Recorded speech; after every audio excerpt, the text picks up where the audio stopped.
ఆరోగ్యంపై కల్తీ పాల ప్రభావం గురించి కొన్ని విషయాలు తెలుసుకుందాము. ముఖ్యంగా పసిపిల్లల నుండి వృద్ధుల వరకు పాలను ఎక్కువగా ఉపయోగించడం జరుగుతుంది. ఈ పాలను మనం సంపూర్ణ ఆహారంగా చెప్పుకోవచ్చు. అందులో ప్రోటీన్లు, కొవ్వు పదార్థాలు, ఖనిజ లవణాలు, కాల్షియం ఎక్కువగా ఉండటం వల్ల మనం ఎక్కువ ఉపయోగిస్తున్నాము. అయితే ఈ పాలను ఎక్కువగా కల్తీ చేయడం వల్ల మనకు అనేక రకాల ఆరోగ్య సమస్యలు అనేవి వస్తున్నాయి. పాల యొక్క నాణ్యతను మనము పరిశీలించి పాలను ఉపయోగించవలసి ఉంటుంది.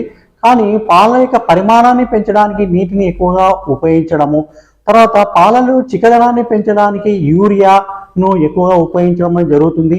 ముఖ్యంగా ఈ ప్రోటీన్ శాతం అనేది నత్రజనిని బట్టి ఆధారపడి ఉంటుంది కాబట్టి నత్రజని శాతం అనేది పెంచడానికి ఈ యూరియాను ఎక్కువగా పాలలో కల్తీ చేయడం అనేది జరుగుతుంది.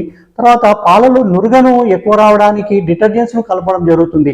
ఈ డిటర్జెంట్స్ వల్ల కూడా మనకు అనేక రకాల ఆరోగ్య సమస్యలు రావడానికి అవకాశం ఉంటుంది. తర్వాత ముఖ్యంగా దీంట్లో పాలలో తీయదనం కోసం గ్లూకోజ్ను వాడడం జరుగుతుంది. ముఖ్యంగా గడ్డ పెరుగును భ్రమించడానికి దానిలో వనస్పతి నూనెను కలపడం కూడా జరుగుతూ వస్తుంది. నెయ్యి, వెన్నలో కూడా ఈ మధ్య కల్తీ ఎక్కువగా జరుగుతుంది. స్వీట్లలో ఉపయోగించే పాలలో కూడా అనేక రకాల మనము ఫ్లేవర్స్ కానీ రంగులు కానీ కలపడం వల్ల అనేక ఆరోగ్య సమస్యలు వస్తున్నాయి. ముఖ్యంగా పాలు స్వచ్ఛంగా ఉన్నట్లయితే మన ఆరోగ్యానికి ఎంతో ఉపయోగకరంగా ఉంటాయి. అదే పాలు కల్తీ చేయడం వల్ల మనకు అనేక రకాల ఆరోగ్య సమస్యలు అనేవి వస్తాయి. ముఖ్యంగా కిడ్నీ సంబంధిత వ్యాధులు, లివర్ చెడిపోవడము, తర్వాత జీర్ణ సంబంధిత వ్యాధులు, క్యాన్సర్ రావడం అనేది జరుగుతుంది. కాబట్టి పాలను మనము తీసుకునే సమయంలో స్వచ్ఛమైనవా కావా అని పరిశీలించి సరైన జాగ్రత్తలు తీసుకొని వాడినట్లయితే మన ఆరోగ్యాన్ని మనం కాపాడుకోవడానికి అవకాశం ఉంటుంది. Thank you.